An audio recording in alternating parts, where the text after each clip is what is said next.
اور کوشش بھی کی جا رہی ہے کہ فوج کے اندر ڈویژن کریٹ کی جائے. سو دو باتیں، یہ کبھی پہلے نہیں ہوا کہ کسی نے سیاستدان نے کوشش کی ہو کہ فوج کو ڈیوائڈ کیا جائے. ایک دوسرا یہ ہے کہ آرمی چیف کو اٹیک کیا جائے. دونوں باتیں ساتھ ساتھ ہو رہی ہیں اور یہ عمران خان صاحب کر رہے ہیں، آج تک کبھی ہوا نہیں. یہ بڑی اہم بات ہے. یہ نئی ڈیولپمنٹ ہے. اور تیسری چیز یہ ہے کہ ابھی جہاں ہم کھڑے ہیں اس وقت سب سے زیادہ ضرورت ہے ایک اکنامک ریوائول کی. اور لگ ایسے رہا ہے کہ نہ اسٹیبلشمنٹ اس میں انٹرسٹڈ ہے، نہ عمران خان اس میں انٹرسٹڈ ہے.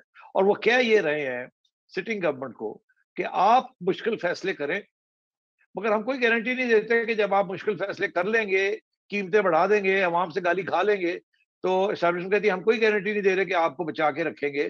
یہ تو نہیں کیونکہ ہم الیکشن نہ کال کر لیں. بیکاز دیکھیے اسٹیبلشمنٹ کے پاس پاور ہے نا، جس دن چاہے وہ اس گورنمنٹ کو گرا سکتے ہیں. ایک آنکھ ماریں گے ادھر ادھر تو وہ جو سیاسی جماعتیں ان کے ساتھ جو کھڑی ہیں وہ چلی جائیں گی.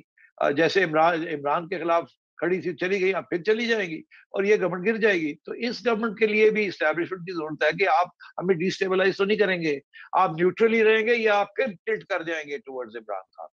تو یہ ایک اگین ویری انٹرسٹنگ سچویشن کہ اگر آپ چپ کر کے بیٹھے رہے جبکہ عمران خان نکالا گیا، تو اب آپ چپ کر کے کیوں نہیں بیٹھتے کہ ہم اپنی حکومت کر لیں اور سروائیو کر جائیں. آپ پھر یہ تو نہیں کہ آپ پھر ہمارے سے ہمیں اتار دیں گے اور پھر ایک موقع دے دیں گے ایک الیکشن کے ساتھ ایک کیوس کا، اور اس میں یہ 4 مہینے اور ضائع ہو جائیں گے.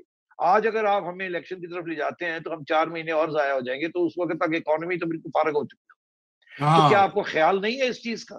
تو مطلب ہے یہ انپریسیڈنٹڈ چیزیں ہیں کہ اگر اسٹیبلشمنٹ کو خیال ہے کہ یہ ملک کے مفاد میں ہے کہ یہ فیصلے مشکل فیصلے سٹنگ حکومت کرے، کیونکہ ٹائم نہیں ہے کہ الیکشن کے بعد ایک نئی حکومت یا ایک نئی کوalition کو لا کے یہ فیصلے کرانے کا، اس وقت تک پانی سر سے گزر گیا ہوگا.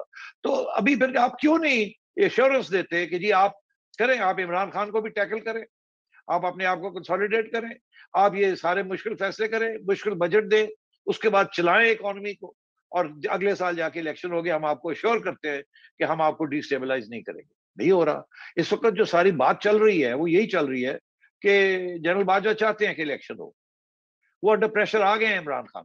تو اگر ایسی صورتحال ہے کہ ایک طرف آپ نے چپ کر کے بیٹھے رہے جب وہ نکالے گئے، اس کے بعد اب کیا کرنا چاہتے ہیں؟ آپ الیکشن کرانا چاہتے ہیں، اس کے اندر کیا کرنا چاہتے ہیں؟ اور وہ 4 مہینے جو ہیں یہ فیصلے نہیں ہوں گے، یا آپ یہ چاہتے ہیں کہ یہ حکومت جو ہے یہ سارے ان پاپولر فیصلے کرے اور اس کے بعد یہ نکالی جائے تاکہ آپ اپنے آپ کو بچا سکیں اور آپ ایک الیکشن کروا کے. تو یہ ایسے نہیں ہوگا نا. تو اس وقت میں سمجھتا ہوں کہ سارا کا سارا جو ذمہ داری ہے اس کرائسس کی وہ اسٹیبلشمنٹ کے اوپر آ رہی ہے اور عمران خان کے اوپر آ رہی ہے.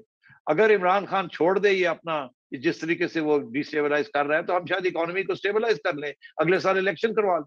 مگر نہیں، وہ ابھی لڑائی کر کے ابھی اسٹیبلشمنٹ کی انٹرونشن کر کے واپس آنا چاہتے ہیں، جو کہ ممکن نہیں ہے.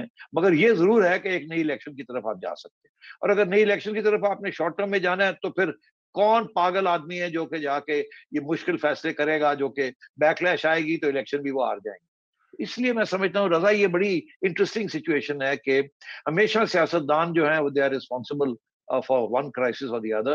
میں سمجھتا ہوں یہ کرائسس کی پوری ذمہ داری جو ہے جس طریقے سے کے ساتھ اس کو نبھایا گیا ہے، اس کو اس سٹیج پہ لایا گیا ہے، کنفیوژن، انارکی، ڈویژن اور انسرٹنٹی، یہ ساری کی ساری اسٹیبلشمنٹ نے کریٹ کی. اور ابھی بھی میں سمجھتا ہوں وہ کوئی ایسے اقدامات نہیں کر رہے جس کے ساتھ کوئی سرٹنٹی آئے، کوئی اسٹیبلٹی آئے اور ہم آگے بڑھ سکیں. جی